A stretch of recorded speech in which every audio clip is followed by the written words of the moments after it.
Fauvism was a French avant-garde art movement that gained recognition at the start of the 20th century. A vibrant style of painting, artists used vivid colors, sometimes by applying paint directly from their paint tubes. This wasn't as radical as graffiti or spray bomb painting, but pretty radical for back then, when any deviation from the traditional was often scrutinized or not immediately welcomed. In a nutshell, the Fauvism style kept the drawing simple and exaggerated colors. The credit for establishing Fauvism goes to Henri Matisse and André Derain, who broke away from the traditional Impressionist methods and experimented with exaggerated colors. The spontaneous and subjective responses to the subjects in their artworks were expressed through bold brushstrokes and vibrant colors. Initially perceived to be gaudy and obscene, this wild approach was the inspiration behind naming themselves Les Fauves, which means wild beasts in French. The story goes that at the 1905 Salon d'Automne, an exhibition for young artists in Paris, Matisse and Derain's paintings evoked an amusing response from an art critic. Upon seeing the young artist's vibrant artwork surrounding a Renaissance sculpture, the critic remarked that a Donatello was standing in the middle of wild beasts.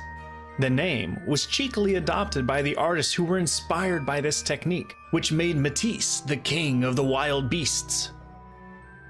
Fauves were also inspired by post-impressionist artists in their symbolic and descriptive use of color to create new possibilities in art. Van Gogh used color to express emotion powerfully, and Gauguin's view of colors as a tool for spiritual expression inspired Fauves to adopt a freer and spontaneous technique. However, Matisse said he did not choose colors based on scientific theory like post-impressionists, but on feeling, observation, and the nature of each experience. Also, Fauve artists shifted away from urban themes and returned to impressionist subjects like bourgeois leisure and country landscapes.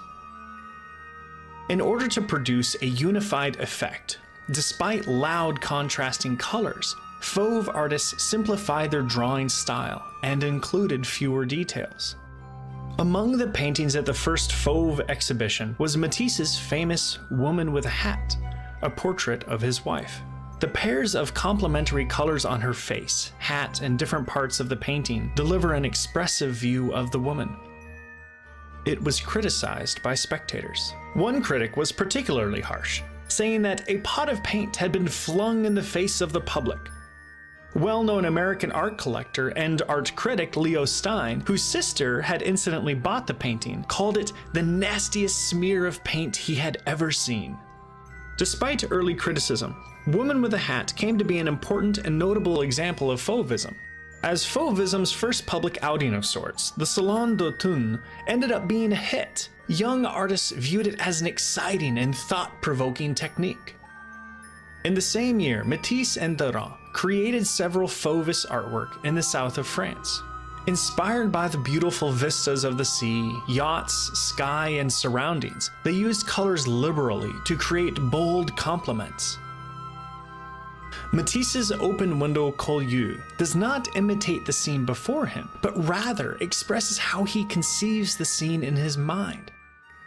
Maximizing the intensity of colors in the painting are color pairs: orange masts rising from blue holes, red blossoms from potted balcony plants juxtaposed against green foliage, and opposing turquoise and pink reflections on either wall behind the window.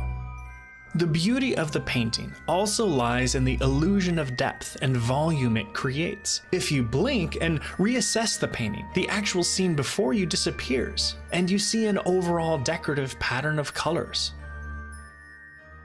In 1906, the buzz around Fauvism encouraged French art dealer Ambroise Vola to commission André Derain to create paintings depicting London, a subject that Monet had previously featured. While Monet painted a more somber picture of London's foggy weather and industrial environment, Derain spiced things up by painting London as a Mediterranean holiday destination. Important Fauves other than Matisse and Derain include Maurice de Vlaminck, Georges Bach, Louis Vuitton, and Charles Camois. Vlaminck was an author of racy novels. He was a supporter of anarchy and a bicycle racer. He once compared the creation of his paintings to throwing a bomb. This explosion of colors is evident in Tugboat on the Seine, Chateau, his famous painting of the river at Chateau in northern central France. In 1907 and the years that followed, Braque experimented with greater structure and geometry in his Fauvist artwork, evident in Harbor. Fauvism was not an orderly movement, but a loosely shaped group with a similar approach. Perhaps it was this lack of manifesto and formal association that explains why the movement lasted only a few years. By 1908, Fauves moved on to experiment and work in other styles, including Derain and Braque, who played a part in the development of Cubism. The Fauves' experimentation with color theory would serve as an important inspiration for German expressionists, who would downplay the color in their art. Fauvism brought the possibilities of color in art to the forefront and continues to be regarded as an important movement and period in art history.